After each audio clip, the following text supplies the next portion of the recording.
பாடகர் குழுவோடு சேர்ந்து ஆராதிப்பேன் நான் ஆராதிப்பேன் இந்த பாடலை நாம் பாடி ஆராதிக்க இருக்கிறோம்.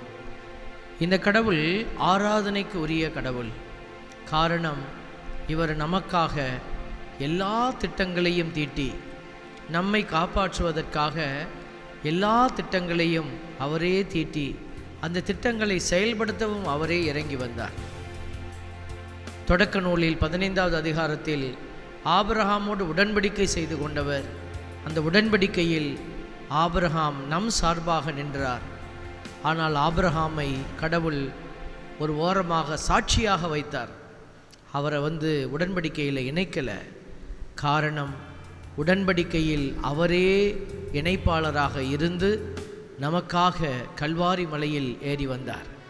இந்த நல்ல தெய்வம் நமக்காக மரிப்பதற்காகவே அந்த உடன்படிக்கையில் 2 பக்கமும் அவரே நின்று இந்த உடன்படிக்கையை நிறைவு செய்து நமக்காக இந்த கல்வாரி மலையிலே இரத்தம் சிந்துகிற சாட்சியாக மாறியிருக்கிறார்.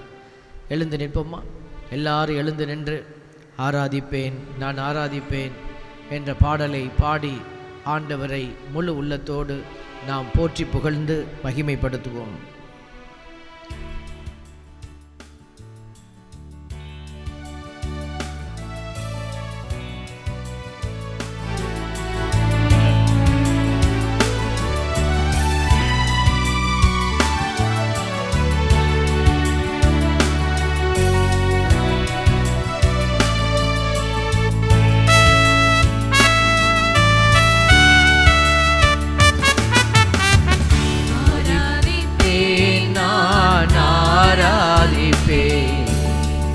ஆண்டவர் இயேசுவை ஆராதிப்பேன், ஆராதிப்பேன் நான் ஆராதிப்பேன். ஆண்டவர் இயேசுவை ஆராதிப்பேன்.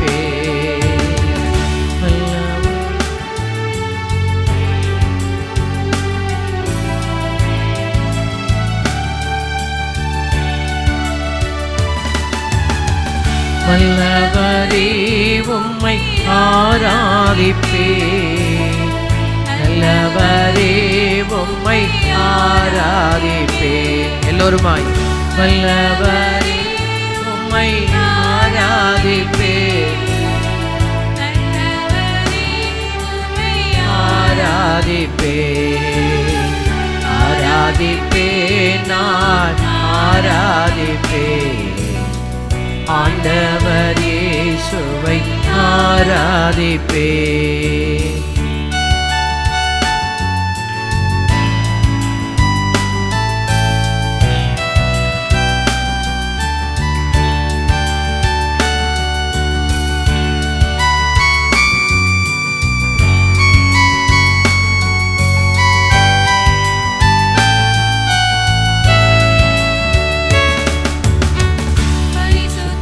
உள்ளத்தோடு ஆராதிப்பேன், பணிந்து குனிந்து ஆராதிப்பேன். பரிசுத்த உள்ளத்தோடு ஆராதிப்பேன், பணிந்து குனிந்து ஆராதிப்பேன். ஆராதிப்பேன் நான் ஆராதிப்பேன். ஆண்டவர் இயேசுவை ஆராதிப்பேன்.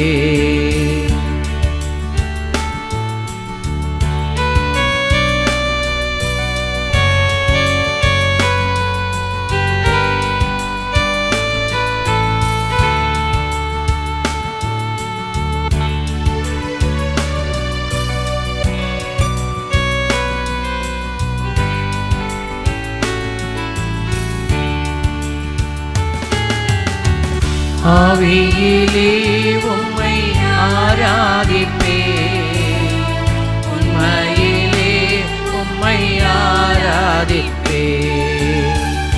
ஆவியிலே உம்மை ஆராதிப்பேன், உண்மையிலே உம்மை ஆராதிப்பேன்.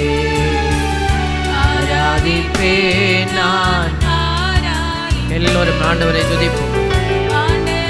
இயேசுவை ஆராதிப்பேன்,